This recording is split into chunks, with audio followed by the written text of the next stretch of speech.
자연인 그렇게 좋아하더니 꼴 좋게 됐네. 나이가 예순이 넘었는데 아직도 세상 물정을 모르는 거야? 아내의 목소리였습니다. 식탁에 던져진 세금 고지서를 보며 한 말이었습니다. 저는 아무 대꾸도 하지 못했습니다. 아파트 1층 우편함에서 그 흰 봉투를 꺼낸 게 10분 전이었습니다. 지방세 고지서. 경비복 주머니에서 안경을 꺼내 썼습니다. 재산세 28만 3천 원. 지목은 무인도 잡종지라고 적혀 있었습니다. 경남 거제시 이룸면 지산리. 그 주소를 보는 순간 4년 전 그날이 눈앞에 펼쳐졌습니다. 손이 저절로 주먹을 쥐었습니다.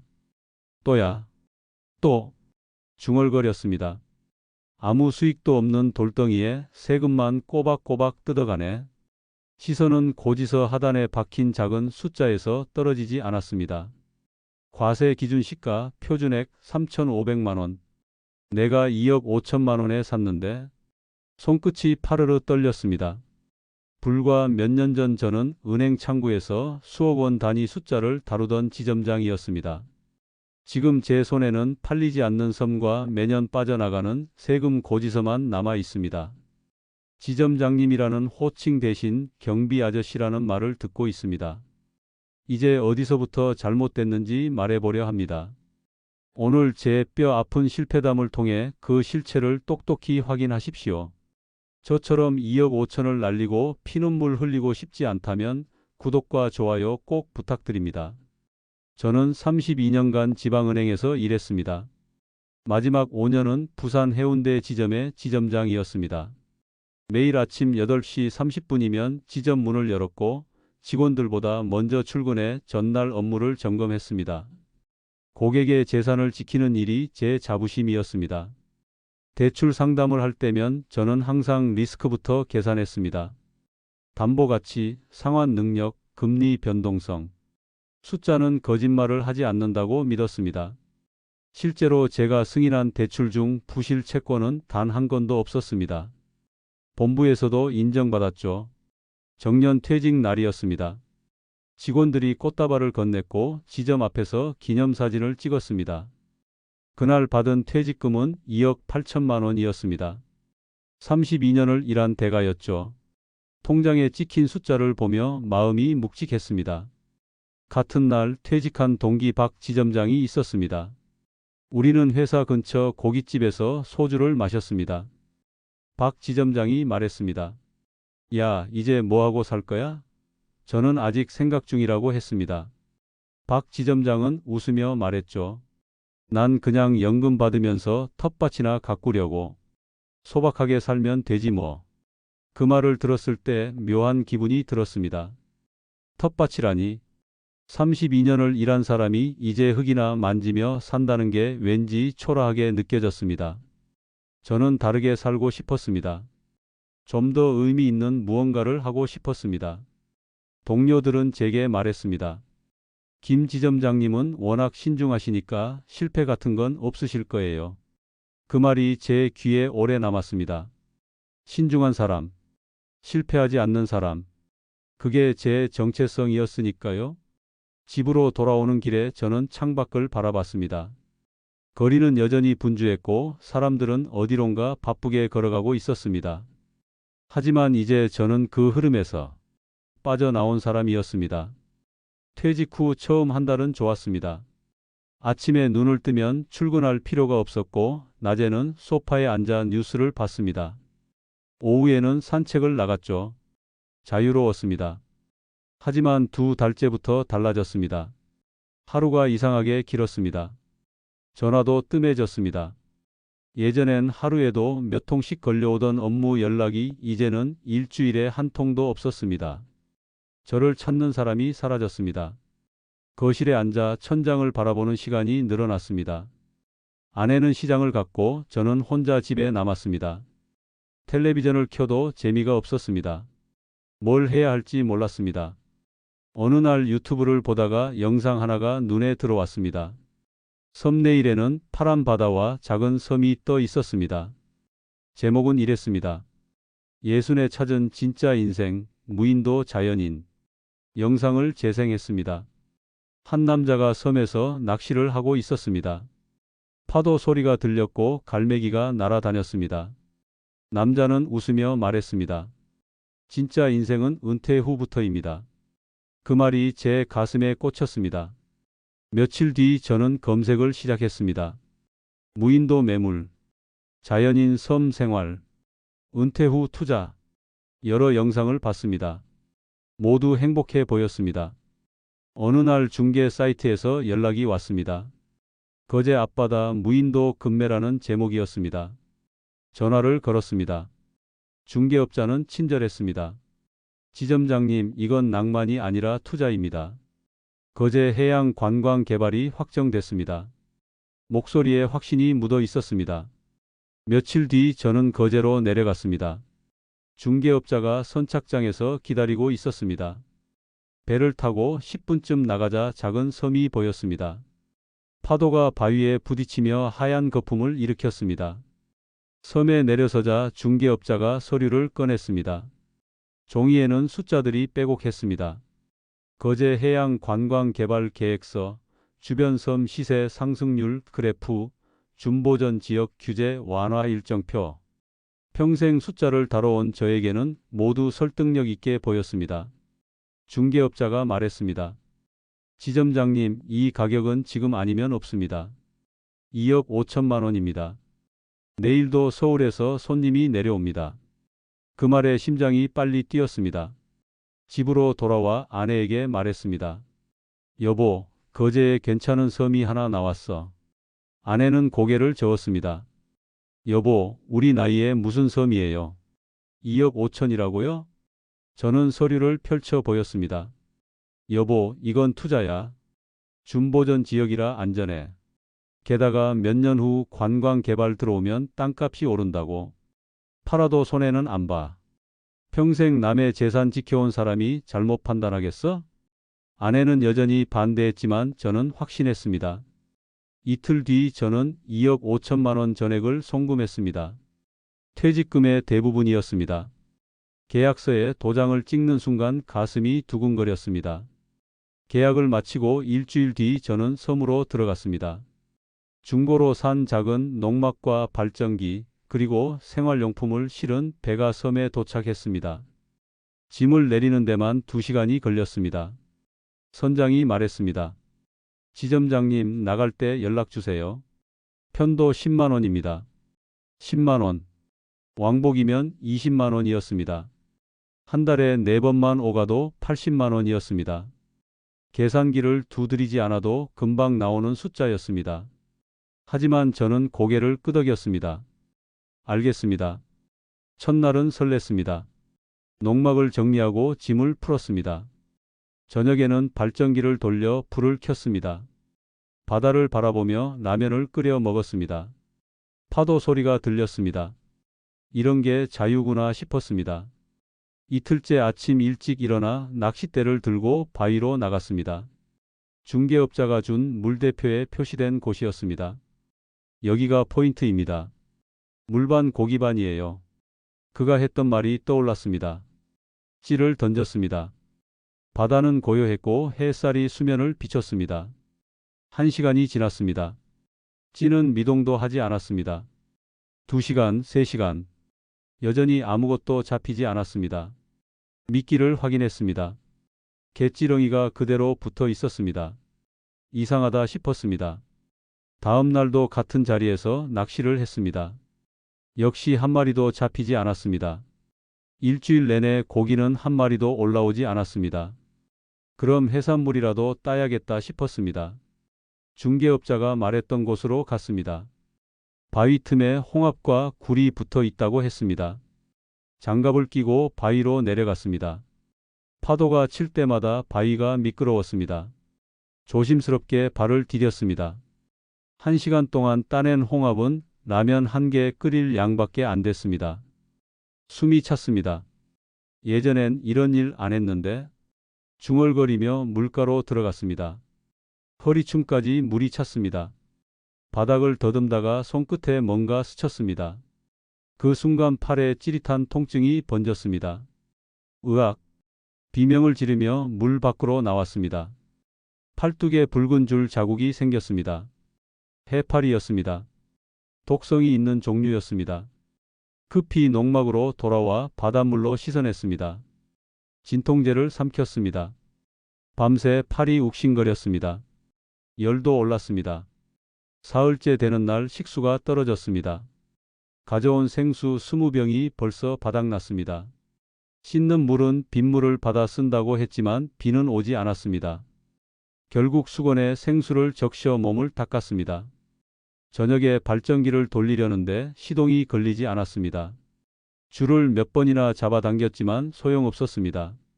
다음 날 거제까지 나가 수리점을 찾았습니다. 수리기사가 발전기를 뜯어보더니 말했습니다. 부품을 갈아야겠네요. 25만 원입니다. 카드를 꺼냈습니다. 손이 떨렸습니다. 한 달 생활비를 계산해 봤습니다. 배삽 80만 원, 식비 30만 원, 발전기 유리비와 수리비 35만 원, 145만 원이 나갔습니다. 생각보다 훨씬 많았습니다. 하지만 저는 고개를 저었습니다. 투자니까 버티면 된다. 그렇게 스스로를 설득했습니다. 8월 중순이었습니다. 일기예보에서 태풍 소식이 들려왔습니다. 제5호 태풍이 남해안으로 북상 중이라고 했습니다. 저는 서둘러 농막 주변을 정리했습니다. 발전기를 농막 안으로 들여놓고 로프로 지붕을 단단히 묶었습니다. 저녁부터 바람이 거세졌습니다. 농막이 흔들렸습니다. 밤이 되자 빗소리가 지붕을 두드렸습니다. 쿵쿵거리는 소리에 잠을 이룰 수가 없었습니다. 새벽 3시쯤 우지직 소리가 들렸습니다. 뭔가 부러지는 소리였습니다. 아침에 밖으로 나갔습니다. 농막 지붕 한쪽이 들려 있었습니다. 빗물이 안으로 스며든 흔적이 보였습니다. 발전기가 놓인 곳까지 물이 차 있었습니다. 발전기를 들어 올렸습니다. 무거웠고 물이 뚝뚝 떨어졌습니다. 시동을 걸어봤습니다. 꿈쩍도 하지 않았습니다. 물이 내부로 들어간 것이었습니다. 다시 거제로 나가야 했습니다. 배삭 20만 원이 또 나갔습니다. 수리점 사장이 고개를 저었습니다. 완전히 분해해서 말려야 합니다. 30만 원은 봐야죠. 새 제품으로 바꾸시는 게 나을 텐데요. 저는 고개를 저었습니다. 그냥 고쳐주세요. 지붕 수리에도 돈이 들었습니다. 방수 시트와 못, 강목을 사는데 15만 원이 나갔습니다. 혼자서 지붕에 올라가 망치질을 했습니다. 태풍이 지나간 이틀 뒤였습니다. 발전기 기름을 채우러 바위 쪽으로 걸어가고 있었습니다. 바위 표면에 이끼가 많이 끼어 있었습니다. 조심스럽게 발을 내디뎠습니다. 그때 발이 미끄러졌습니다. 몸이 앞으로 쏠리며 바위 위로 넘어졌습니다. 본능적으로 팔을 바닥에 내밀었습니다. 뚝! 둔탁한 소리가 들렸습니다. 그리고 바로 이어진 통증. 으악! 비명이 터져 나왔습니다. 오른팔이 이상한 각도로 꺾여 있었습니다. 급히 해경에 연락했습니다. 구조대가 와서 저를 병원으로 옮겼습니다. 의사가 말했습니다. 요꼴 골절이네요. 깁스해야 합니다. 최소 6주는 봐야죠. 6주 동안은 절대 무리하시면 안 됩니다. 이틀 뒤 허리 통증까지 시작됐습니다. 넘어지면서 허리도 다친 것이었습니다. 다시 병원에 갔습니다. 의사가 엑스레이를 보더니 말했습니다. 허리 디스크가 심하게 진행됐네요. 연세가 60이 넘으셨는데 섬 생활 정말 재고하셔야 합니다. 9월 초 고등학교 친구들이 섬에 들렀습니다. 친구들은 제 깁스한 팔을 보더니 표정이 굳었습니다. 야, 정수야, 팔은 괜찮아? 섬에서 다쳤어. 친구들은 3시간 동안 낚시를 했지만 고기는 거의 잡히지 않았습니다. 친구 하나가 말했습니다. 정수야, 너 여기서 혼자 생활하면 정말 위험해. 제 어깨를 두드리며 말했습니다. 너무 무리하지 마. 통장을 확인했습니다. 잔액이 1,500만 원까지 줄어 있었습니다. 8개월 만에 7천만 원이 사라졌습니다. 아내가 전화를 걸어왔습니다. 여보, 언제 들어와요? 목소리가 지쳐 있었습니다. 며칠만 더. 전화를 끊었습니다. 다음 날 아들이 전화했습니다. 아빠, 엄마가 요즘 힘들어 보여요. 아빠도 다쳤다며요. 이제 그만 들어오세요. 저는 대답하지 못했습니다. 그날 밤 저는 처음으로 생각했습니다. 내가 잘못 선택한 건가? 1년이 지났습니다. 저는 더 이상 버틸 수가 없었습니다. 팔은 깁스를 풀었지만 예전처럼 힘을 쓸 수 없었고 허리는 조금만 무리해도 통증이 왔습니다. 통장 잔액은 1200만 원까지 떨어져 있었습니다. 섬을 팔기로 결심했습니다. 중개업자에게 전화를 걸었습니다. 여보세요, 저 김정수입니다. 작년에 거제 섬 산 사람이요. 아, 지점장님. 목소리 톤이 확 낮아졌습니다. 섬을 좀 팔려고 하는데요. 잠시 침묵이 흘렀습니다. 중개업자가 천천히 입을 열었습니다. 지점장님, 이거 말씀드리기 참 난처한데요. 지금 시세가 3천에서 4천입니다. 귀를 의심했습니다. 뭐라고요? 3천에서 4천만 원이요? 네. 죄송합니다. 작년에 지점장님이 사실 때하고 상황이 지금이랑 정말 달랐습니다. 그때는 유튜브에서 자연인 콘텐츠가 폭발하던 때라 솔직히 말하면 실수요보다 감성 매수자가 더 많았습니다. 지점장님만 속은 게 아닙니다. 손에 쥔 전화기가 미끄러질 뻔했습니다. 저는 믿을 수가 없었습니다. 다른 중개사무소에 전화를 걸었습니다. 똑같은 대답이었습니다. 세 곳째도 마찬가지였습니다. 3천에서 4천 선입니다. 요즘은 섬 찾는 분들이 거의 없어요. 며칠 뒤 우편함에서 환경부 통지서를 발견했습니다. 봉투를 뜯었습니다. 해당 지역은 절대보전구역으로 지정되어 건축 및 개발이 불가합니다. 그 문장을 읽는 순간 눈앞이 캄캄해졌습니다. 제가 산 것은 섬이 아니었습니다. 처분 불가능한 짐이었습니다. 2억 5천만 원짜리 돌덩이였습니다. 저는 가격을 낮췄습니다. 2억에서 시작해 1억 5천, 1억 7천까지 내렸습니다. 전화는 오지 않았습니다. 절박해졌습니다. 5천, 4천, 3천. 마침내 2,500만 원까지 가격을 내렸습니다. 그래도 전화는 한 통도 오지 않았습니다. 1년 반이 지났습니다. 단 한 통의 연락도 없었습니다. 은행 대출을 알아봤습니다. 담보 가치가 인정되지 않습니다. 은행 직원이 말했습니다. 무인도는 담보로 잡을 수 없어요. 제가 평생 일했던 은행에서 그런 말을 듣는다는 게 믿기지 않았습니다. 생활비가 바닥났습니다. 통장에 600만 원밖에 남지 않았습니다. 저는 아내 몰래 적금을 해지했습니다. 500만 원이었습니다. 노후 자금으로 모아둔 돈이었습니다. 한 달 뒤 아내가 통장을 확인했습니다. 여보, 적금이 왜 없어졌어요? 저는 대답하지 못했습니다. 아내가 제 얼굴을 보더니 주저앉았습니다. 여보. 목소리가 떨렸습니다. 아내가 처음으로 제 앞에서 울었습니다. 이틀 뒤 아들이 찾아왔습니다. 아빠. 아들의 목소리가 떨렸습니다. 엄마가 약 먹기 시작했어요. 신경안정제요. 아빠 때문에요. 가슴이 무너졌습니다. 평생 남의 재산을 지켜주던 은행원이 자기 가족의 삶을 무너뜨렸습니다. 옛 직장 동료에게 전화를 걸었습니다. 김지점장님, 저 박지점장입니다.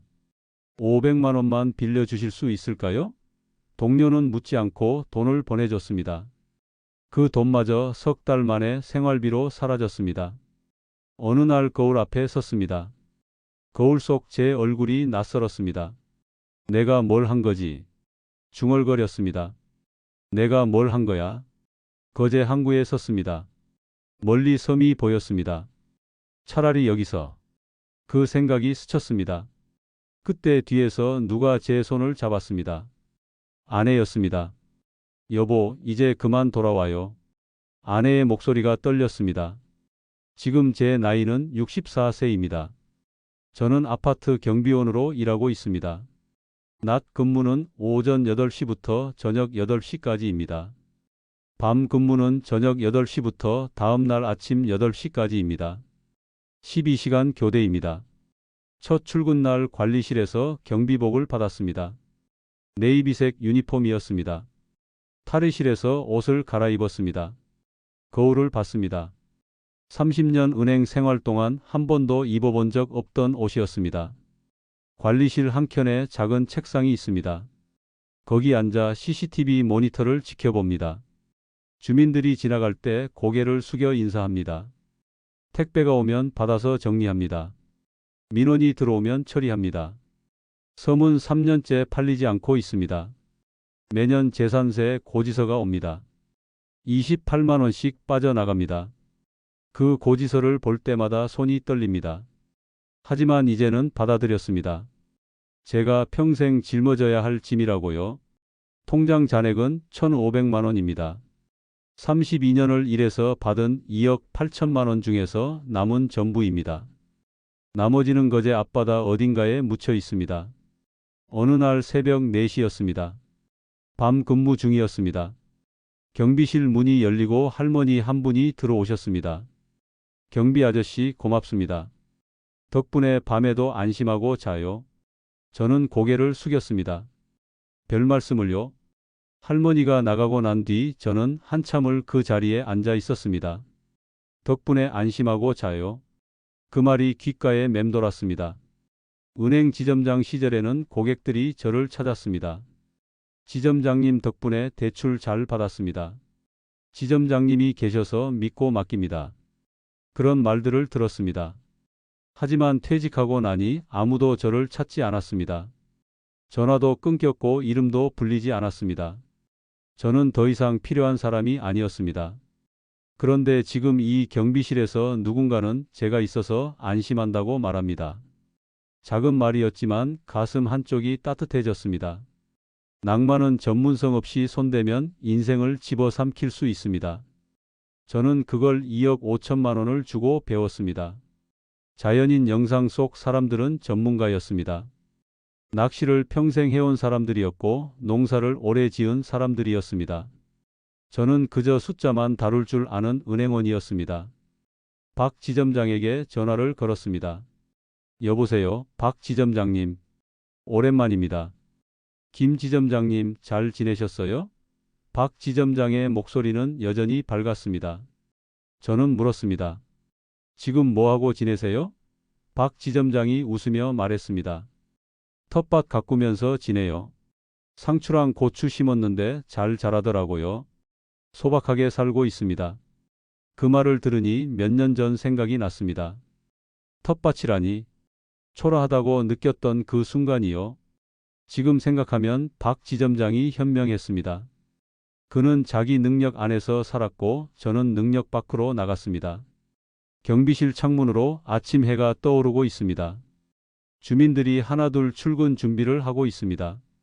저는 모니터를 확인하고 경비 일지를 작성합니다. 이제 저는 압니다. 진짜 보물섬은 어디 먼 바다에 있는 게 아니라는 걸요. 오늘 아침 따뜻한 밥 한 끼를 나눌 아내의 얼굴, 그리고 내 손으로 땀 흘려 지키는 나의 일상. 그것이 바로 우리가 지켜야 할 진짜 보물입니다.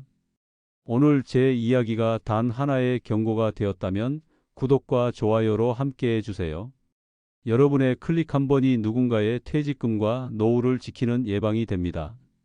진짜 보물섬은 먼 바다의 무인도가 아니라 오늘 아침 따뜻한 밥을 나눌 가족과 내 손으로 지켜가는 평범한 일상입니다. 당신의 노후가 흔들리지 않도록 끝까지 함께 하겠습니다.